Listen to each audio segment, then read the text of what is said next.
In the beginning. In the beginning of this world, there wasn't any boy and there wasn't any girl, and there wasn't any father or any mother. There just wasn't anybody at all upon the earth, not in the beginning. And there weren't any animals. There wasn't any kitten to frisk about or any doggy to run and bark, or any pony or any cows or any lambs. And there wasn't a single bird, not a canary or a mockingbird or a bluebird or a crow. And there weren't any chickens, not back there in the beginning. More than that, there wasn't any sun or any moon or any star. You couldn't see a thing, and there wasn't anything to see. No grass, no flowers, no trees. There weren't any stones or any ground or rivers or lakes. There just wasn't anything at all in the beginning.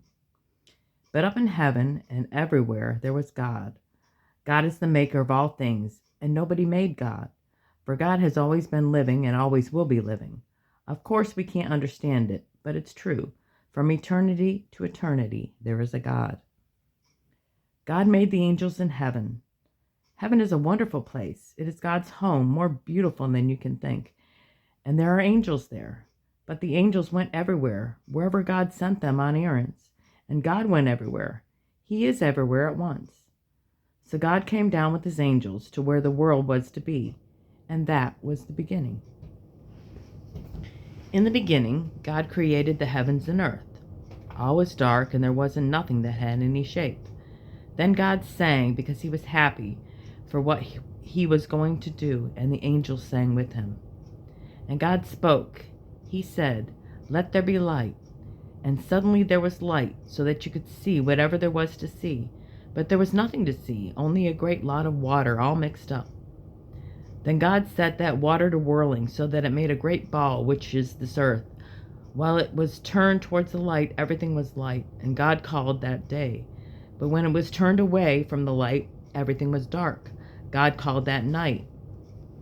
It took quite a while to go around once. It took 24 hours of light and darkness. That made the first day of the beginning of creation. So the next day God said, "Let there be air to make sky, and let the sky be between the water on the earth and the water above the sky." And it was so. And the earth kept turning, out of light into dark and back into light again. And the evening and the morning were the second day. Then the next day God said, "Let the waters on the earth be gathered together in one place, and let the dry land appear."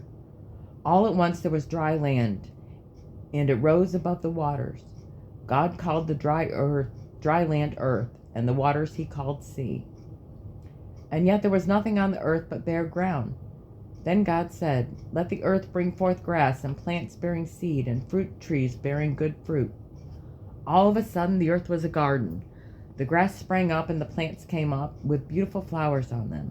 And the trees grew and grew. Why, you could see them grow, with branches and little twigs and leaves on them to make shade, and flowers to make fruit. Oh, it was a beautiful garden indeed. And that was the third day. Then the earth turned on, away from the daylight into the darkness of the night, and it went around all the way until it came to the light again.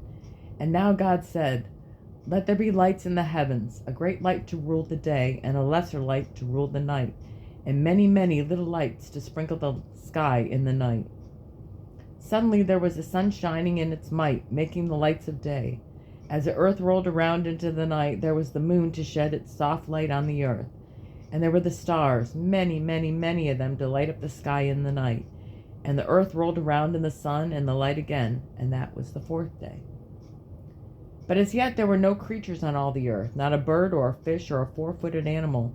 If you'd been there, you wouldn't have heard a sound except for the soft swish of the water, and you wouldn't have seen anything move except the grass and the trees as the wind ran through. Still, so still in the great garden God had made on the earth.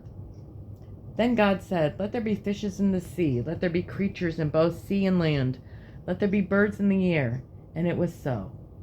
All the water swarmed with fishes that could swim, and out of the waters came frogs and the toads and the newts and the salamanders.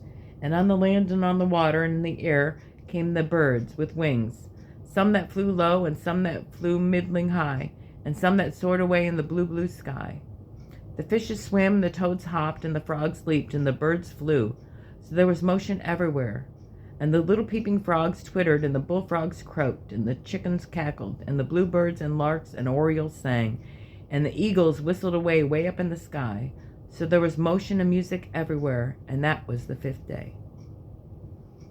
Then came the 6th day, and God said, "Let there be living creatures on the earth, 4-footed creatures, such as cattle and horses and sheep and goats. Let there be creeping things like caterpillars and worms and all sorts of creatures, little and great." And it was so. There were the little cats and big cats and mice and elephants and the rabbits and the horses and ever so many animals, all the great park that God had made the earth to be. And now it was the middle of the 6th day, but creation was not yet finished, for there was no one to rule over the earth, over the fishes and the frogs and the birds and the animals. There wasn't any man or woman or any boy or girl, not anyone. There was a hush while everyone waited for what God would do next. And that is the next story. Did you ever listen how the world was made? Listen, I'll tell you the story. And the golden light and the purple shade, by morn, by night, each day was made, by God, the Lord of glory. For God came down in power and might while the angel choir stood singing. And he took the day right out of the night, for the day was born when God said light, and the sky with praise was ringing. So one by one the thoughts of God came forth in flowers and birdies, till the fair earth stood from sky to sod, to open a book of the thoughts of God, to show what the Lord God's word is.